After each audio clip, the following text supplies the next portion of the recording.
ng ginto't bulaklak, pag-ibig na sa kanyang palad, nag-alay ng ganda't dilag.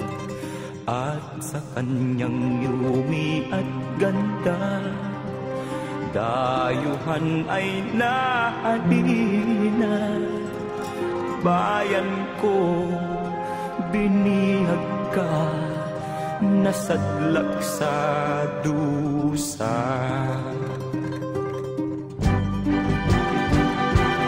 Ibon ng may layang lumipad, kulungin mo at umiiyak. Bayan pa. Ito po ang ika-161 araw o taon ng kapanganakan ng ating bayaning si God Andres Bonifacio, at simulan natin ang palatuntunan sa pamamagitan po ng panalangin na ipagkakaloob ng Council Scout Executive Boy Scouts San Pablo City Council, Binibining Victoria C. De Vera, na susundan ng pag-awit ng lupang hinirang, nagagampanan ng San Pablo City Central School Teachers Choral, kasunod ng himno ng San Pablo, na ipagkakaloob pa rin ng San Pablo City Central School Teachers Choral. Ilagay po natin ang ating presensya sa ating Panginoon. Magsitingo po tayo. Ama naming lumikha, narito na naman kami sa iyong harapan. Magkakasamang nagpupuri sa iyong kadakilaan, na aming sasalaminin sa lahat ng iyong nilikha. Inihahandog namin sa iyo ang aming mga sarili bilang iyong mga na nagpapahatid ng iyong kapayapaan. Basbasan mo, Panginoon, ang lahat ng aming gawain. Pagpalain mo ang lahat ng mga ito upang maging biyaya ng bawat isa sa amin at sa aming kapwa. Sa araw na ito, Panginoon, naway maging inspirasyon namin ang bawat bayaning nagbuwis ng kanilang buhay para sa aming bayan. Naway manatili ang bawat isa sa amin ang magandang alaala ng pag-ibig at paglilingkod, pag-aalay ng buhay na ibinahagi sa akin ng anak na si Jesucristo na Panginoon. Ang aming huwaran, ang pagiging leader at paglilingkod ng sa aming kapwa. Ito po ang aming samod na langit sa pangalan ng ating Panginoong Jesucristo. Amen. Bayang mag-ibig sa sinamanan, alam ng puso sa litin mo'y buhay.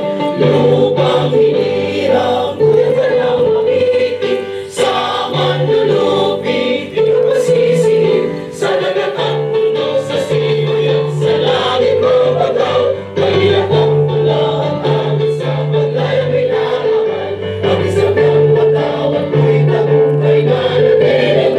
Ang inuwi na tarong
At sa pagpapatuloy ng ating palatuntunan, hayaan niyo pong kilalanin muna natin ang ating pong mga kasamahan sa pagdiriwang sa araw na ito. Unahin na po natin ang mga nasa bulwagan, ang ating pong mga konsehal ng pamahalaang lungsod, Konsehal Zaira Medina, Konsehal Buhay Espiritu, Konsehal Francis Calatrava, Konsehala Carmela Acevedo, mga pinuno ng bawat tanggapan ng pamahalaang lokal, ang mga kasamahan po natin mula sa DepEd, si Ma'am Gerlie Ilagan, ang DepEd San Pablo City, Boy Scout of the Philippines, Bishop Alfredo Bergoza, Assembly Knights of Columbus, South Luzon Assembly, Malinaw Lodge 25, San Pablo Baptist Scottish Rite, Alpha Company 403rd CDC, 403rd RRIBM, led by Lieutenant Rodelio Reyes, PLSP ROTC, ang ating pong CTMO, led by Louis Castillo, ang mga pamana senior citizens, ang veterans, kasama rin po natin dito, ang San Pablo City Volunteers Federation Strong Philippines, Sedan Communication Philippines, CCW San Pablo City, BFP San Pablo, PNP, BJMP, San Pablo City Host Lions Club, Filipino-Chinese Chamber of Commerce, Filipino-Chinese Fire Prevention, Red Cross San Pablo City Chapter. Mukhang nakarami ng lugaw doon. Girl Scout of the Philippines, San Pablo City Retired Teachers Association. May kasamang ngiti at palakpak ng malakas. Apo San Pablo Alumni Association, PSA Laguna, ang Liga ng mga Barangay,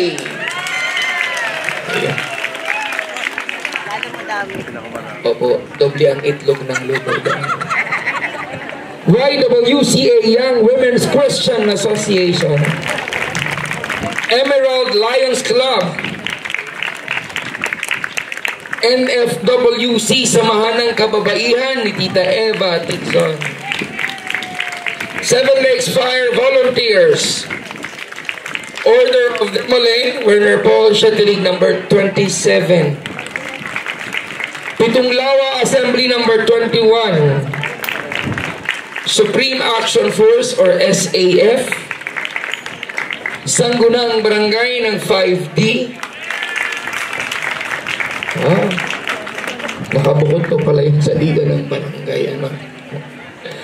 GBI Banahaw, Strong Philippines San Pablo Chapter,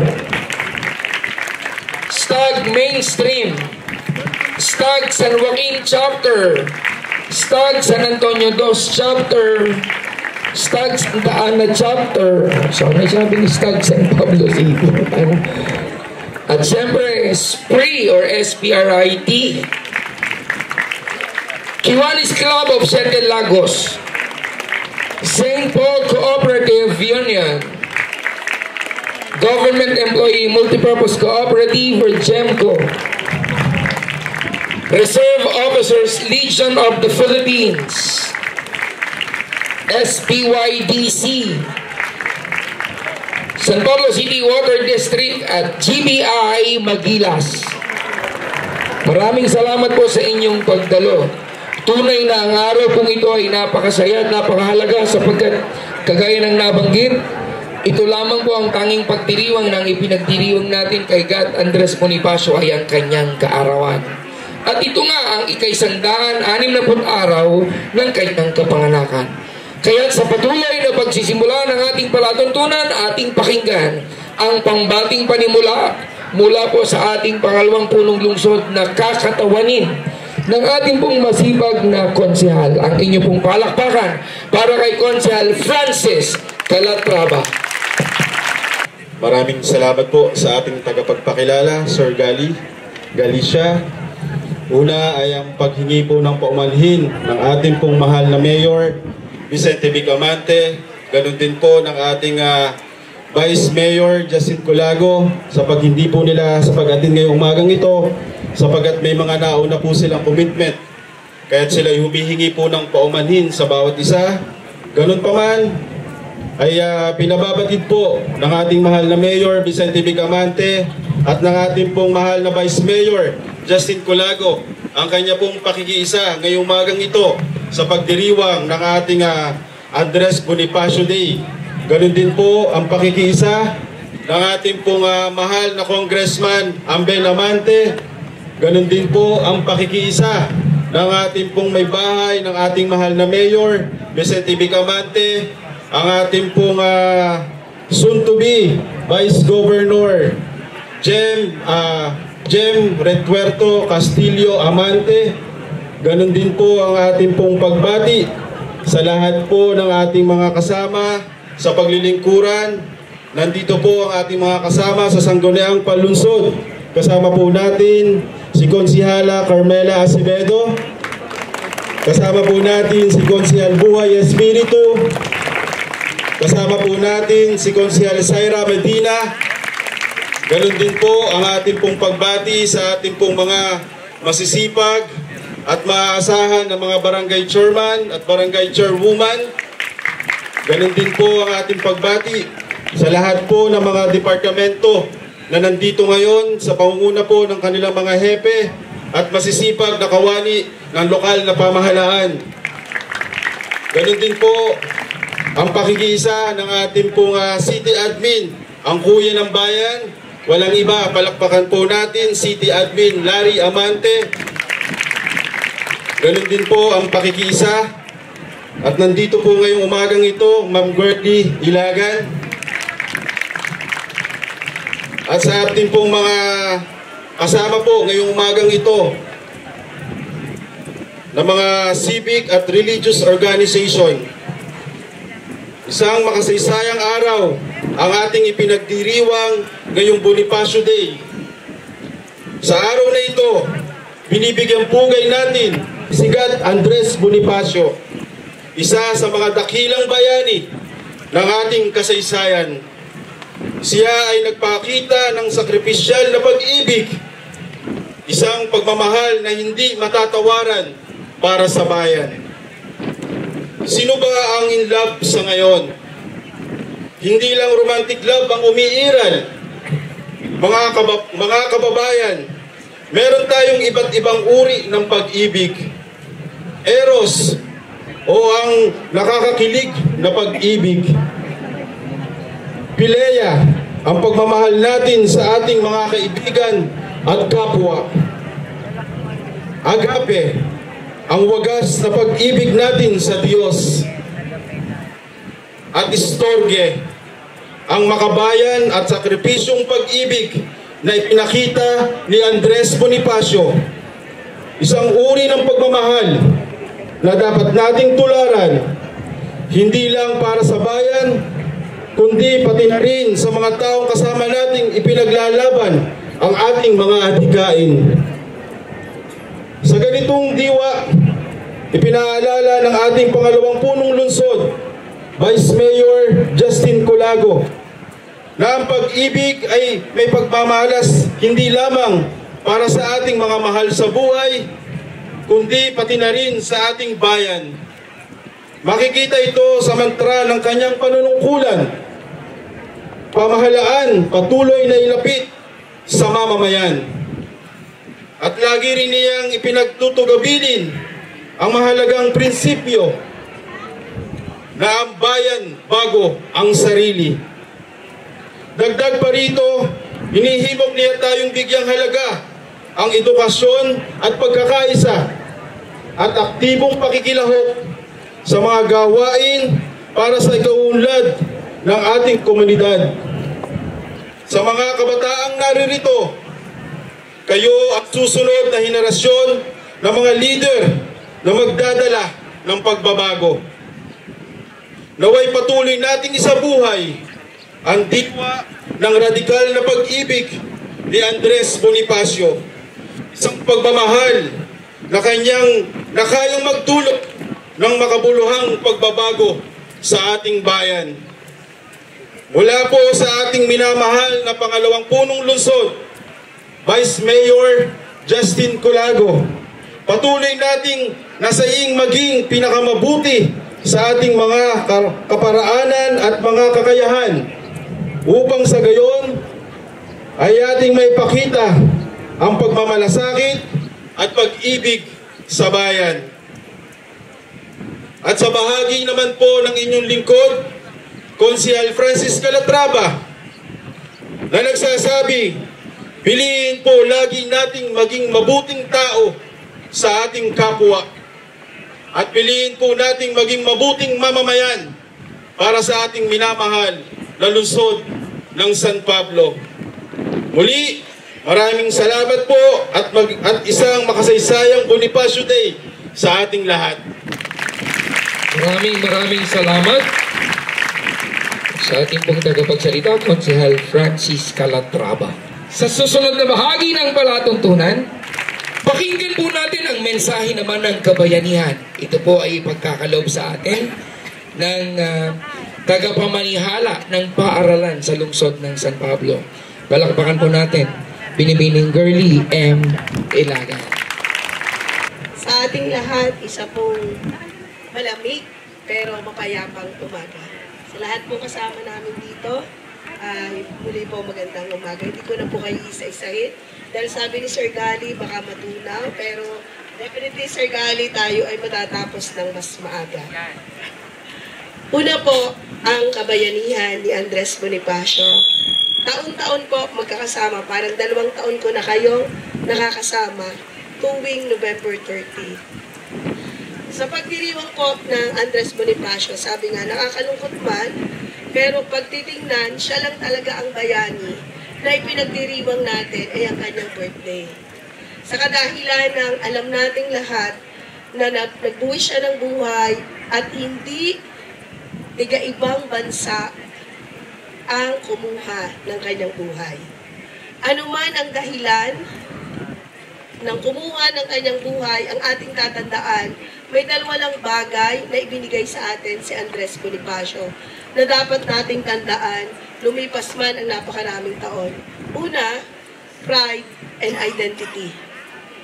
Nakakalungkot mang isipin na kung minsan po inaalala lang natin ang mga kabutihang nagawa ng isang bayani kapag birthday niya or death anniversary niya. Pero si Andres Bonifacio po, kung titingnan natin, anuman ang pinagdaanan niya, hindi man siya nakapagtapos ng pag-aaral, pero dahil sa kanyang prinsipyo na sinasabi po nating pride, na ang bawat Pilipino, maliit man, mayaman, may edukasyon man o wala, ay may paglaban ang prinsipyo ng isang mapayapa at isa pong mamamayan na nakakamtan ang lahat ng karapatan na meron tayo. Pangalawa po ng binibigyang diin ay yung identity. Kung ikaw ay Pilipinong marangal at mapayapa, anuman ang mangyari at pinagdadaanan natin sa bansa, the identity provides us connection to the community. Kaya lahat po tayo ay naririto. Sa bawat okasyon, may mga representative tayo from the different sectors dahil tayong lahat ang nagbubuklod ng isang community na sabi kanina ni Sir, unahin natin hindi ang sarili kung hindi ang paglilingkod sa bayan. Nakita ko yung mga senior citizens na teachers at retired teachers. Di ba po, kahit retired na kayo, narito not because of the commemoration of birthday of Andres Bonifacio. Because it's our will, it's our pride, and identity na meron sa kultura at puso natin, anuman ang mangyari, yung mga ginagawa ng mga bayani natin, dapat po may pagpatuloy natin. Sana lang sa lahat ng naririto, yung 2 bagay na pride at identity, wag nating malimutan. Pride na hindi nagmamalaki. Dangal ng isang Pilipino na nagtataglay ng mga katangiang Hindi dahil ako ay puno ng edukasyon, dahil ako'y nasa posisyon, dapat ako'y magmalaki. Pride na ako'y nagtataglay ng mga katangian ni Andres Bonifacio na gagawin ang lahat, may paglaban lang ang prinsipyo at karapatan ng lahat ng Pilipino. Unity at identity, sana anuman ang pinagdadaanan natin, kami na nasa kagawaran ng edukasyon, patuloy na huhubog ng mga maayos na bata na magiging leader na ang tataglayin natin ay maging tapat, pantay, para hindi nasasayang ang prinsipyo na ikinakalat ng ating mga bayani. So sana po, dalawang katangian lang ang ating gagawin, yung pride and identity. Matapat na panunungkulan at loyalty sa bayan. Sabi ko nga, it's not about loyalty to the organization. It's not about loyalty to the position. But it's your loyalty and commitment to serve everyone regardless of the position. Your commitment to promote the right of every Filipino, yun po yung mahalaga. So sana po sa lahat ng naririto, yung unity, yung pride, na tayo ay ipinaglaban ni Andres Bonifacio sa napakahabang panahon, hindi lamang maaalaala tuwing November 30. Dahil ang pag-ibig at pagmamahal sa bayan, yan po yung nasa una sa atin.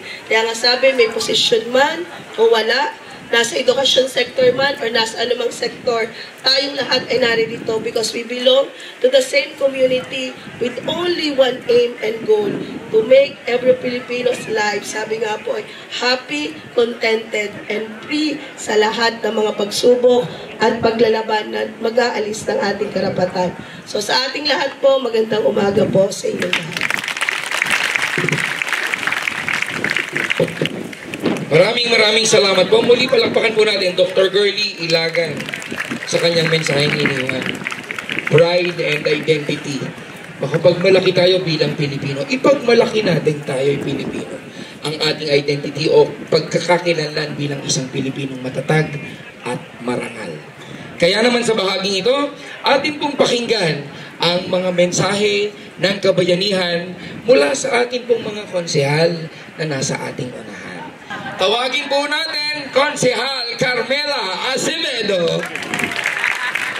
Magandang umaga po sa ating lahat. Hindi ko na po iisa-isahin. Ano po ang aking pong pagbati ngayong araw na ito para sa ating lahat. Para po sa mga volunteers na nagsasakripisyo po para sa ating bayan.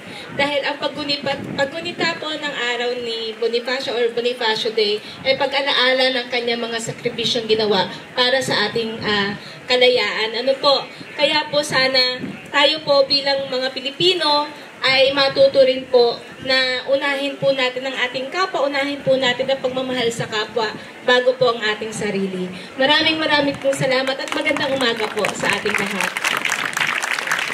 Maraming salamat. Ang pagmamahal sa kapwa o sa bayan bago ang sarili, ang mensaheng iniwan ni Konsehala Carmela Acevedo. Atin namang pakinggan ang isa pang mensahe mula naman kay Konsehal Buhay Espiritu. Isang magandang buhay po para sa ating lahat. Tunay pong nakakatuwa at sabi nga, maraming katulad ni Andres Bonifacio, hindi lamang po sa tahanan at hindi sa panunungkulan. Ang paggawa po ng kabutihan ay hindi lamang po ibinabatay kung ano ang iyong katatayuan. Subalit ito lang pong iiwanan ko salita sapagkat ang pagiging isang bayani ay hindi ginagawa sa pagsasalita, ngunit ito ay sa gawa. Yun lamang po at magandang araw po sa ating. Ang kabayanihan ay nasa kilos at gawa, hindi lang sa salita. Yan ang kaloob na mensahe ni Konsehal Buhay Espiritu. Ating ipagkaloob sa bahaging ito ang isa pang konsehala, Konsehala Syra Medina. Isang mapagpalang umaga po sa ating lahat. Hindi ko na pa isa-isahin. Bali, ang mensahe lang po ng inyong lingkod ay patuloy po nating pagsilbihan ng ating pong mga kababayan ng may puso at malasakit sa ating pong kapwa at ayun po, maraming salamat po at isang mapagpalang umaga po sa ating lahat. Yan. Muli palakpakan natin, Konsyala Syra Medina. Ngayon naman, ang pinakahuling magsasalita sa ating bunghaning ng mga konsehal ay si Konsehal Richard Pavico. Good morning po sa bawat isa pong mga narito po ngayong umaga.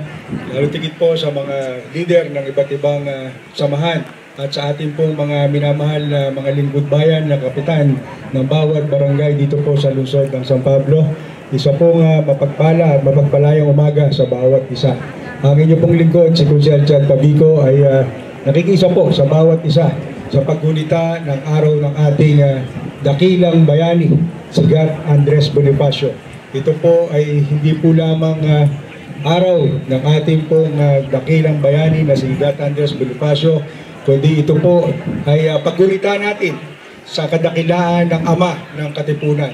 Siya po ay nagbuwis ng kanyang buhay para po sa kalayaan ng bawat isang mamamayang Pilipino.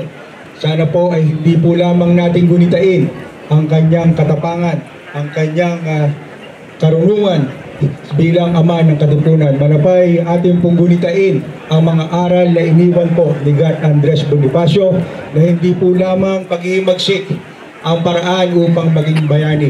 Marami pong maliliit na paraan upang maging bayani sa ating pong bansa sa pamamagitan ng pagtulong sa ating pong mga kapwa sa kahit po sa maliit na paraan. Ang sabi nga po, magsisimula ang kabayanihan sa ating pong tahanan. Doon po lamang ay maalamang atin na pong magagawa ang ating pong kabayanihan. Sana po ang bawat isang mamamayan ng lungsod ng San Pablo ay magsama-sama, magtulong-tulong upang mas lalo pong umunlad ang ating pong lungsod. Mabuhay po si Gat Andres Bonifacio, mabuhay po ang lungsod ng San Pablo. May God bless us all. Maraming salamat. Ayan. Muli palakpakan natin, Konsehal Richard Pavico. At bago tayo ganap na mag-aalay ng bulaklak sa ating pong minamahal na bayani, tayo po muna ay bibigyan at hahandugan ng isang bilang. Ito po ay mula sa mga grupo na mang-aawit.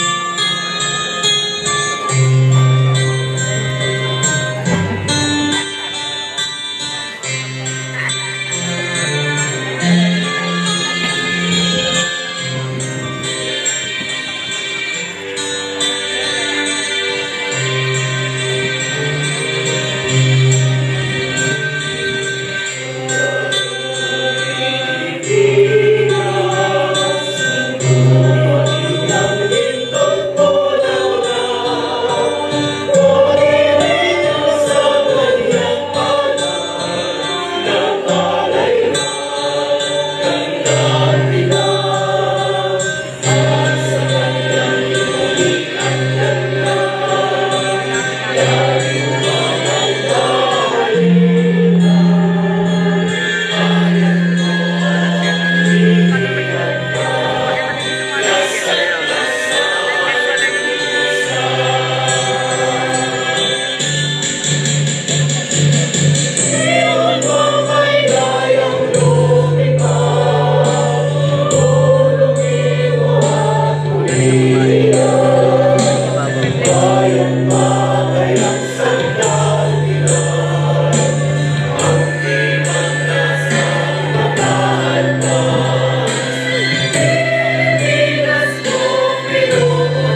Sa ating pong bahagi na ito, ang pag-aalay ng bulaklak, amin pong tinatawagan, siyempre, ang ating pong pamahalang lokal, ang mga pinuno ng bawat tanggapan, ang una ng mag-alay, kasama ang mga kasama natin sa sanggunian. Panahon na ng pagbabago, dalisay mo'y kinakailangan. Tayo na magtulong-tulong, kamularin ang mahal na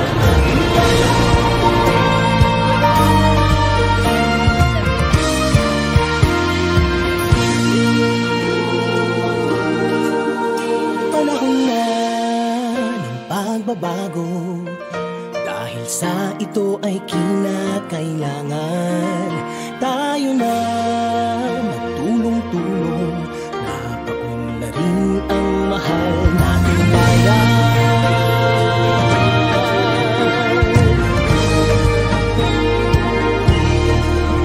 panahon na ng pagbabago, at ayos ang mga dapat ayusin. Dapat lang maging tungkulin ng bawat mamamayan dito sa atin. Ng pagbabago patungo sa pag-asenso, magsikap ng mabuti at ng kuminhawa tayo. Malaki natin sa mundo at ipamalas ang bagong Pilipino at bagong Pilipinas. Panahon na ng pagbabago, ang Pilipino ang sariling atin, at nawala ng ugali, ay sasay ka sa atin ang natin. Panahon na ng pagbabago, at magmula sa kahit anong larangan, ang tagumpay ay karanganan. Alay o ihandog natin sa bayan.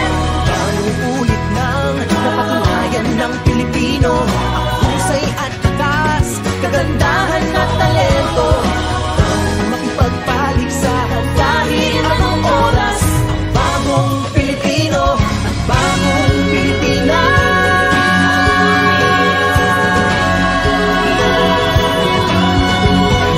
Panahon na ng pagbabago, tunay natin ay gawing maaliwalas. Langit ang magandang bukas, sumunga ng bagong Pilipinas.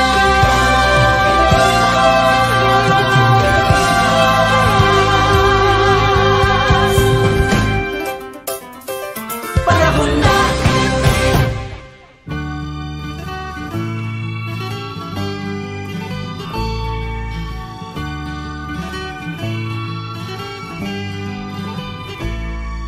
Ako'y isang Pinoy sa puso't diwa, Pinoy na isinilang sa ating bansa. Ako'y hindi sanay sa wikang mga banyaga, ako'y Pinoy na mayroong sariling wika.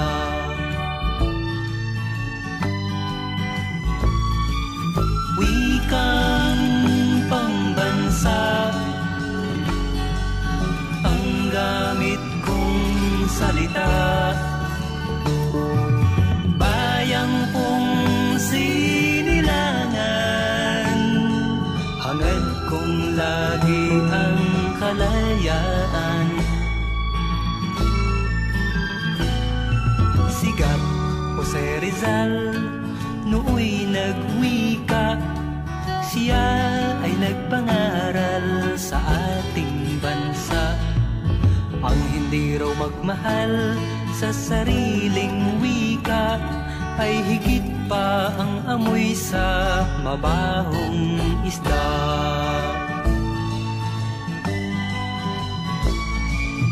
Wikang pambansa ang gamit kong salita, bayang kong sinilangan, hangad kong lagi ang kalayaan.